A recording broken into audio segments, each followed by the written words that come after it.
Top 3 Scariest Hospital Horror Stories That Will Make Your Blood Run Cold. You should have never clicked this. Now, you're part of something that will haunt you long after the story ends. If you feel that cold chill crawling up your spine, if your breath quickens, it's because you've invited this horror into your life.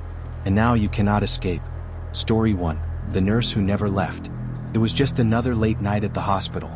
The kind where the air is thick with exhaustion and the dim fluorescent lights flicker in the sterile hallways. John had just started his overnight shift in the ICU. He wasn't new to this, but there was something unsettling about this particular night. He couldn't place it, just an unease that sat heavy on his chest. Around 2 a.m., he was walking through the hallway when he saw a nurse in the distance. Her back was turned, her white uniform almost glowing in the dark. But something about her posture was wrong, unnaturally stiff. And there was something even more off about the way she moved. It wasn't fluid like a nurse would walk. No, it was more like she was gliding, hovering just above the floor.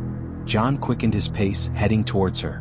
But as he got closer, the nurse turned around and her face, God, her face, was pale, so pale it looked like it had been drained of life. Her eyes were wide and empty, like hollow sockets, and her mouth stretched into a grotesque, too-wide smile. He froze. "Can I help you, nurse?" John managed to croak out, though his voice barely escaped him. The figure didn't speak. Instead, she extended her hand, long, impossibly long, towards him. The lights above began to flicker violently, and the temperature in the hallway dropped. John felt a cold so deep in his bones it made his teeth rattle. "I'm here to help," she whispered, but it was a voice that didn't belong to a living soul. Suddenly, everything went dark. John woke up hours later, lying on the cold hospital floor, drenched in sweat. The hallway was empty, silent. He tried to convince himself it had been a hallucination, a trick of his exhausted mind. But when he stood up and walked past the nurse's station, there was something in the guest book. A nurse had signed in that night, Nurse Eleanor Graves, a name John had never heard of. But Eleanor Graves had died in that very hospital over a decade ago. Story 2. The Child Who Never Left the ER. Samantha had been working in the ER for years, but nothing could have prepared her for the night she would never forget. It was during a particularly stormy evening when an ambulance arrived with a young boy, maybe 7 or 8 years old. He was covered in blood, his face pale, his body cold. His parents had been in a car accident. They didn't make it, but the boy was alive, barely. Samantha and the team worked tirelessly to stabilize him. But despite their efforts, his heart rate began to drop, and his breathing became more shallow. "We're losing him," one of the doctors murmured. But then, just as the flatline sounded, the boy's eyes shot open. His pupils were dilated, his gaze empty, too empty.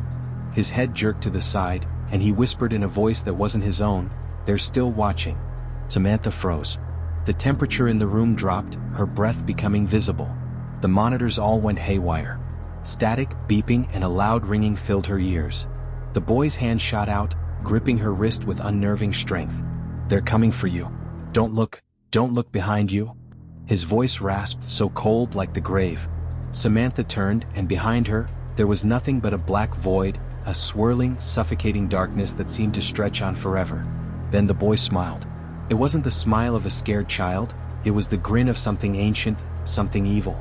And as quickly as he had come back to life, he went limp, the light in his eyes snuffed out forever. When the doctors rushed to take his body, it was gone. The hospital room was empty. Story 3. The Phantom Patient. Dr. Green was known for his calm demeanor, even in the most chaotic situations. But that all changed when he took on the night shift at the old wing of the hospital. The wing had been closed for years, the equipment outdated, and there was something unsettling about the place, something wrong. He had heard the rumors, of course, stories of the phantom patient who roamed the halls at night. A patient who was never admitted, yet was seen by staff and visitors alike. Green laughed them off, until the night he saw her. It started with a soft knock on his office door. When he opened it, no one was there. But there was a small, dirty hospital gown lying on the floor. He bent down to pick it up and immediately felt a chill sweep over him, a pressure like something was watching him from behind. Before he could turn around, he heard a voice. "Help me." A woman stood in the doorway. Her face was pale, her eyes sunken deep into her skull, and her lips were cracked, like she hadn't had water in days. Her hair hung in matted clumps around her face. "Who are you?" Green asked, his voice trembling for the first time in years. But she didn't answer. Instead, she stepped forward, her hands reaching out to him. He backed away, but his feet wouldn't move. The air grew colder and the hallway lights flickered on and off. He was trapped. "Help me, please," she whispered again, but this time her voice echoed from every corner of the hospital. The walls seemed to bend, the floor shifting beneath him. The hospital stretched on, an endless maze. Dr. Green turned to run, but every door led him back to the same place. The woman standing silently, staring with those hollow eyes. And then he realized he wasn't alone. The woman was gone, but now he could hear them, the other patients. They were all there, surrounding him, watching with eyes that never blinked. Their whispers filled the room, crawling into his mind. Green had become part of the hospital. The phantom patient had claimed him. As you hear this, you can feel it, can't you? That presence just behind you. It's waiting. The hospital isn't done with you. Not yet. And now you can't escape it. Subscribe now. Because this nightmare is not over, not by a long shot. You've invited something into your life. Something that follows you, watches you, and waits.